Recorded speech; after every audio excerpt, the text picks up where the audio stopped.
Hello and welcome to a special edition of Colorado Politicking. I'm your host, Pat Poblete, and along with a couple friends I have here with me, we are going to be recounting just about anything important that happened in the 2022 legislative session. And I kind of want to start off, because when you talk about the 2022 legislative session in Colorado, you can't really avoid the conversation about fentanyl. So, starting off with managing editor Luige Del Puerto. Luigi, one of the things I'm curious about, and I'm sure our viewers are as well, is fentanyl and a kind of legislative reaction to that doesn't really seem like the type of thing that would really get Democratic voters really fired up in an election year so that, the whole Democratic caucus is united and ready to go forward. How is it that we got to this point just months out from an election? Well, it wasn't a surprise, but it still kind of was in a way, because if you remember, we started the session with the governor saying there are two things that we need to focus on.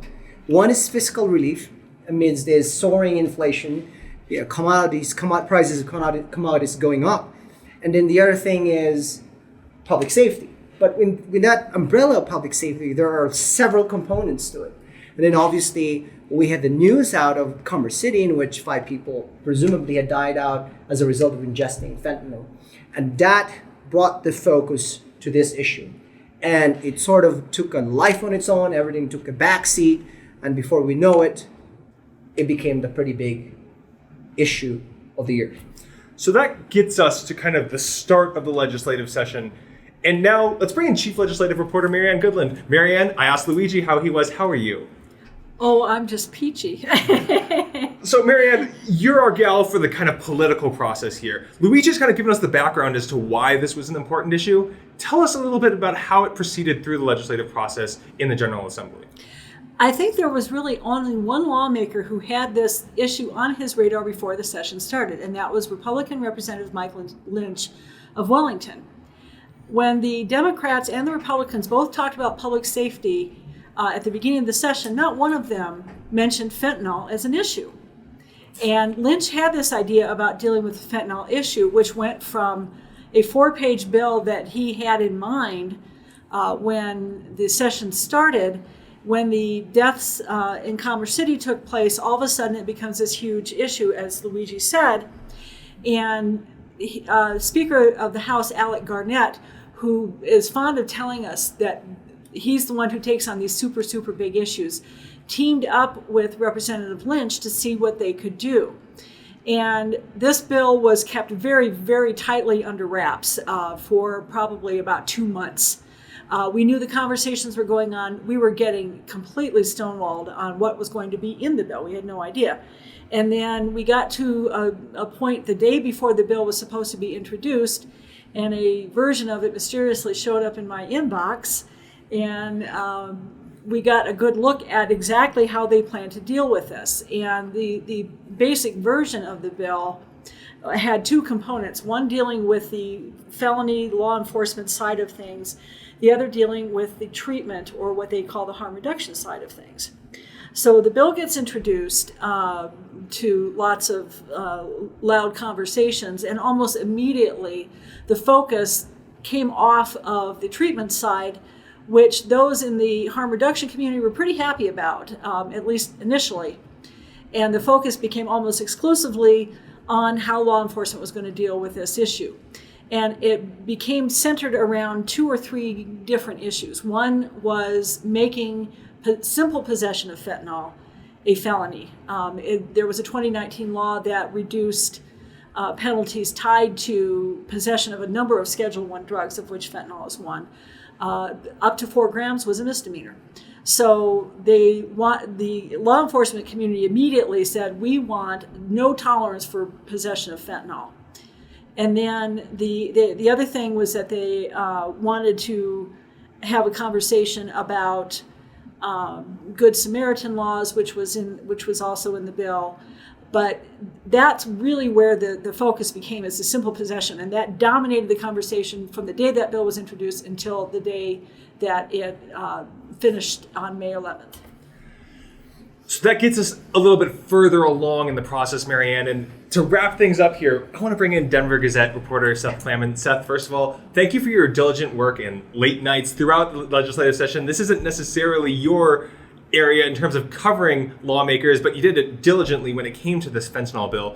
So let's round things out with you. Tell me, as Marianne's got us through the political process, where did this bill land finally? What's in it? And I guess secondly, what were the reactions to what's in it? Yeah, so there were pretty significant changes, I'd say, from the draft that Marianne received to what was passed. The biggest one, and around the biggest issue that Marianne identified, was around possession. So the change that they made ultimately sets the cut rate at 1 gram. So if you possess more than 1 gram of any substance containing fentanyl, that's a felony. The sort of wiggle room there is if you're able to convince a judge or a jury that what you didn't know that the substance you possess had fentanyl in it, then that could be reduced to a misdemeanor, which is what it is for a lot of other substances like methamphetamine or cocaine up until 4 grams. So that was sort of the big possession change. In addition to that, it tightens penalties for distributing any amount of fentanyl resulting in death. If you distribute fentanyl and it results in someone's death, it tightens penalties if you're caught and you have a pill press, so the ability to press powder into a certain kind of pill. So those are sort of the big law enforcement pieces of it. In terms of the harm reduction stuff that Marianne alluded to, so it sets aside $19.7 million to buy naloxone, which is an opioid antidote reversal. It sets several $100,000 aside to buy fentanyl test strips, which is exactly what it sounds like, test substance for fentanyl. It requires that jails offer a certain kind of treatment in jails for people with substance use disorders, sort of the gold standard sort of treatment. It has a number of sort of ongoing study elements, so it requires basically the study of the effects of the bill, felonization, and it requires mapping, so overdose mapping. So there's a bunch of different things contained in it. Those are sort of the bigger highlights. I think it's fair to say no one was really super happy with the result. The folks in the harm reduction community, the simple possession piece was really a red line for a lot of them, and for a lot of them, their perspective was no harm reduction, no treatment stuff, and that could outweigh it. Their perspective is that it criminalizes use to a degree, and in part that's because fentanyl is so present in the broader drug supply. On the law enforcement side, there was not a lot of happiness either. As Marianne alluded to, a lot of them wanted zero tolerance. So if you possess any amount of any substance containing fentanyl, it should be a felony. And obviously they didn't get there. So, whether it comes up at a future session, I'll leave that for you guys to figure out. But I would say there's not a ton of excitement about it by the communities, or the groups on sort of both ends of the front lines with it. And we certainly will be keeping an eye on that bill moving forward, and I'm sure Marianne will be, in particular, given how much time she spent kind of working on this through the legislative process. But Marianne, I want to kind of talk to you again about a different bill. Another kind of big issue of this session was abortion, and not necessarily because of what was going on in Colorado, but because of the news centering on the U.S. Supreme Court. Although even with that news, lawmakers here in Colorado did take action on abortion this year. Tell us a little bit about that.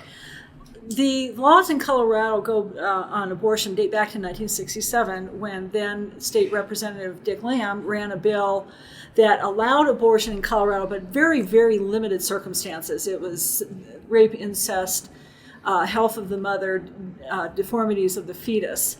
So very, very, very limited bill. And there's been no really huge change in Colorado abortion law, aside for adding in a parental notification law that took place some years after.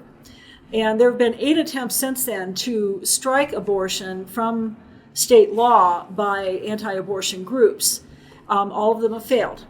So with the Supreme Court looking at the cases from Texas and Mississippi, Democrats believe this was the year that they needed to affirm the right to abortion in state law, no exceptions, and that was really as a preventive measure in case the Supreme Court does, and they're now expected to strike down Roe v. Wade.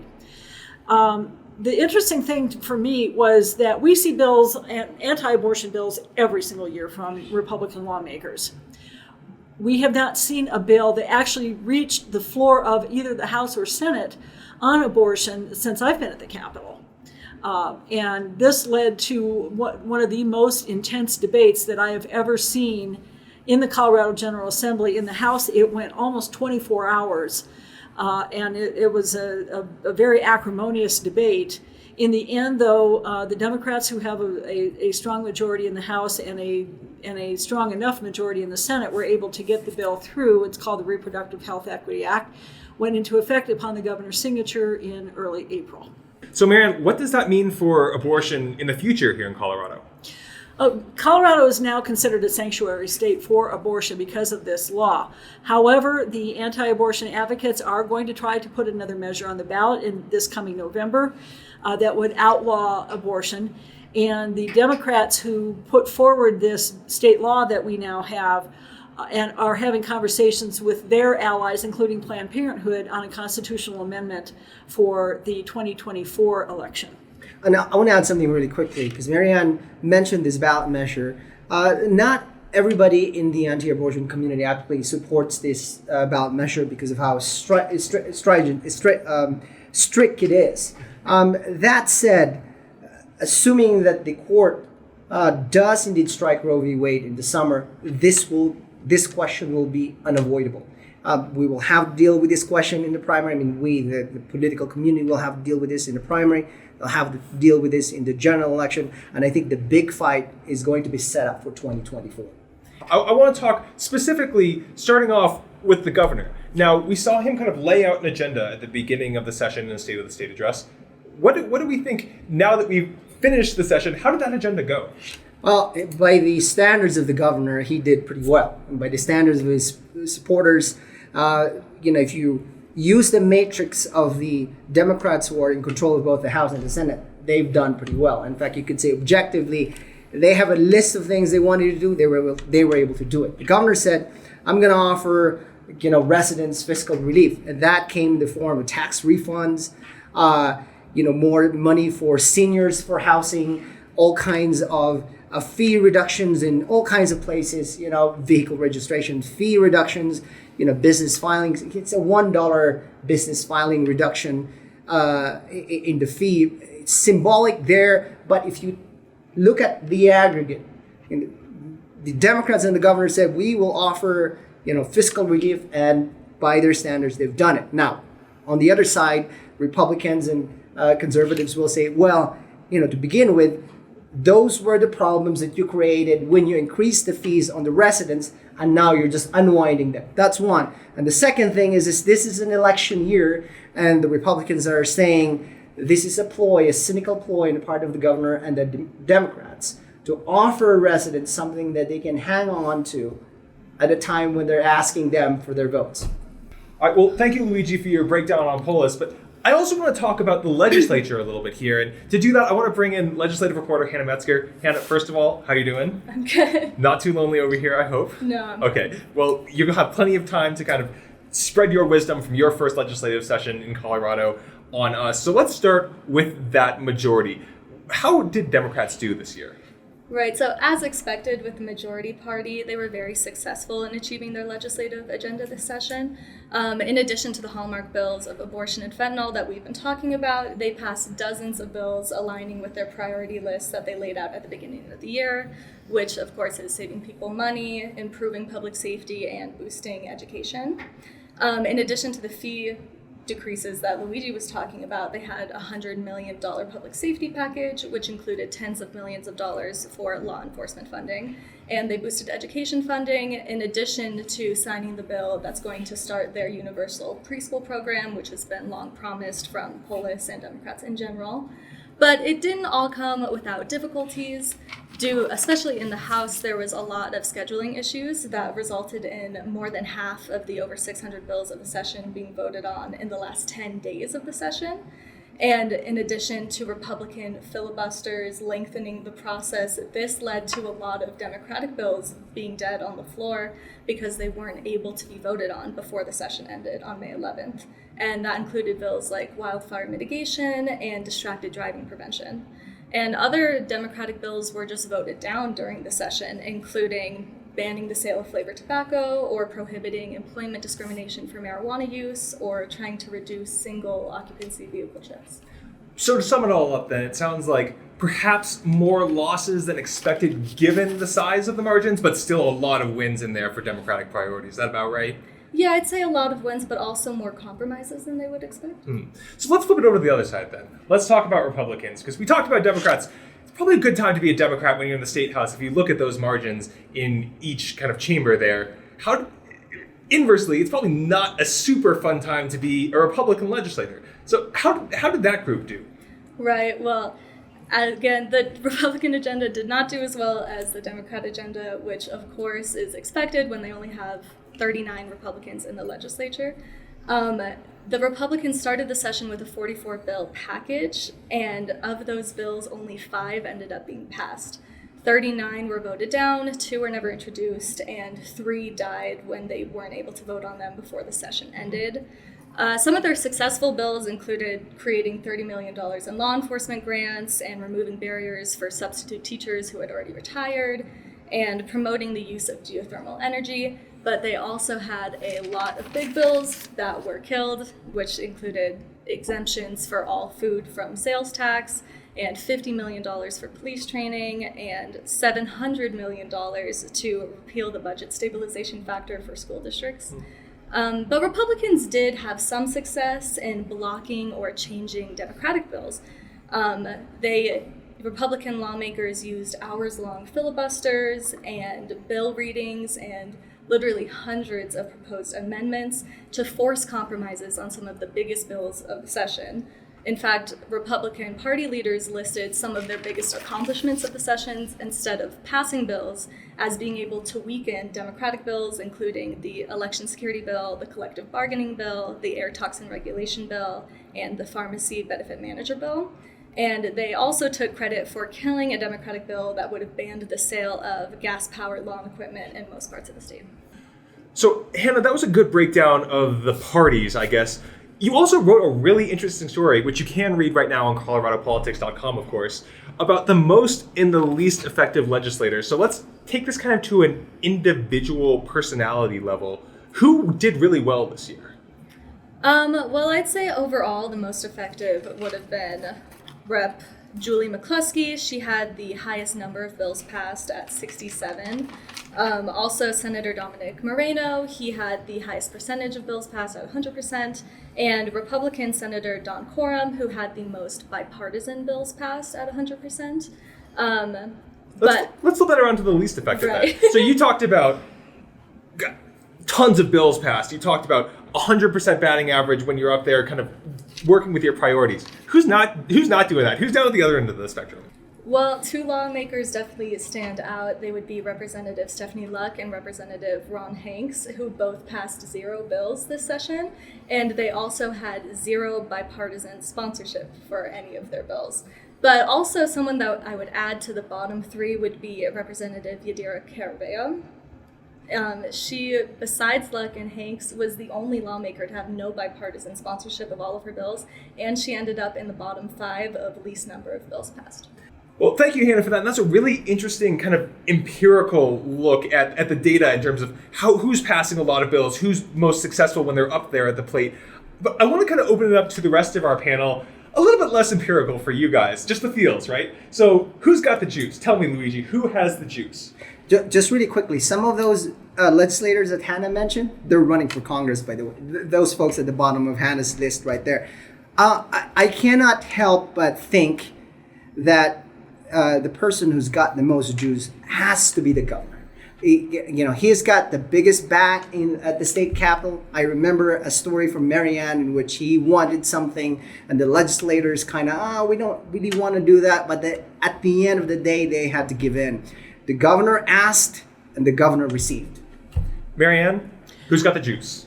It's, I think Speaker of the House Alec Garnett, in his very last year in the legislature, very early on, and I mentioned this before, he said he's the guy that does the big things. And this year he took on the biggest fight of them all, a fight that went on for 3 out of the 4 months of the session. And while not everyone is happy with it, even Representative Lynch very early on said it's better than doing nothing. And he brought to the finish line the biggest bill of the session. And by the way, Marianne, that's a really important point that you made, because at the end of the day, it kind of became a question of governance. And what I mean by that is, here we are, final day of session, and we're trying to get this bill passed. And or toward the end of the session, we're trying to get this fentanyl bill passed. And it became a question of, can this Democratic-controlled legislature, both chambers and the governor's office, can they actually produce something to confront this crisis? And they did.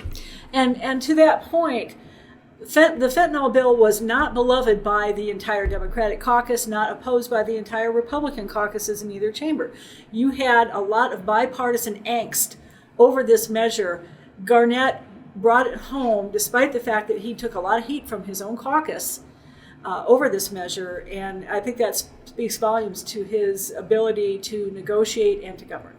Seth, let's go out with you. So we heard a little bit about the fentanyl perspective in terms of Marianne highlighting Speaker Garnett there. When it comes to that fentanyl debate, though, who else had the juice? Who was driving that conversation? Well, I mean, Chief Paul Pazin here in Denver was pretty involved toward the finish line. There were harm reduction folks who were definitely working behind the scenes. A lot of law enforcement, the district attorneys, but like I said, no one's super happy. Sort of on either edge of the front lines of who are dealing with it. There was definitely success about getting treatment into jails, which is really important. There was success about making it easier to distribute naloxone, but there just no one was really happy with how it ended.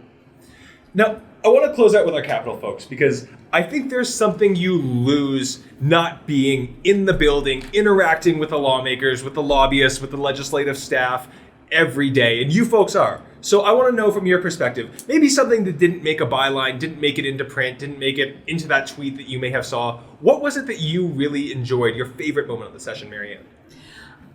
There was a conversation that took place, and I'm going to go back to fentanyl because it was the dominant issue in this session.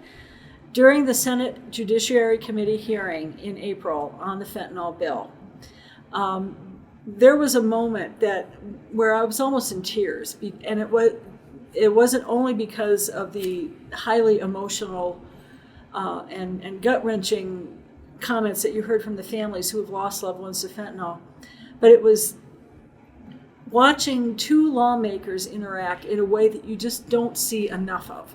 And this was the Judiciary Vice Chair, Senator Julie Gonzalez, a Denver Democrat, and Republican Senator Bob Gardner of Colorado Springs. And the discourse that went on between the two of them, who are on absolutely as opposite sides of this issue as you could possibly get, but you could really just feel the respect that these two lawmakers had for each other, despite the fact that they didn't agree on this, but they talked in a civil manner.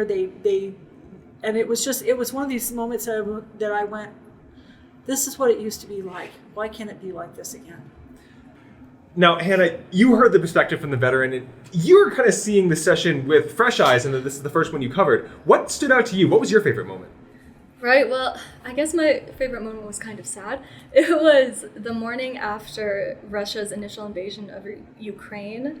That morning, all the lawmakers on the House floor and the Senate floor, they spoke for hours, just very candidly, about their support for Ukraine and their heartbreak over what was happening and their dedication to do whatever they could, which isn't much, to help. And it was just a really touching moment. And in my short time in the legislature, I've seen a lot of fights and a lot of debates and a lot of mean-spirited words thrown around. But this seemed like a rare moment of just complete unity outside of partisan politics. Well, complete unity is not something we will be looking forward to. I don't know if we would have a lot to write about if it was. But for Luigi, for Marianne, for Seth, for Hannah, I've been Pat. Thank you so much for joining us for this special live edition. If you have any questions about anything that you've just heard, I can almost guarantee you there will be a better explanation of it in print at Colorado Politics. Hannah, Luigi, Seth have explained it much better than I ever could and we could in this short format. So thank you for taking the time to join us, and we will see you again very soon.